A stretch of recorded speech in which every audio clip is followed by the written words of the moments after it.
మరొక చిన్న కథ.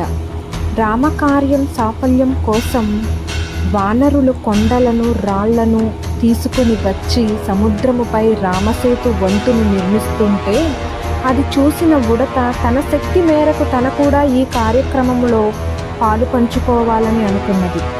అప్పుడు తనకొచ్చిన చిన్న ఆలోచనే సముద్రంలోకి మునిగడం, ఇసుకపై వచ్చి దొల్లడం, వంతెనపైకి వచ్చి శరీరాన్ని అదల్చడం.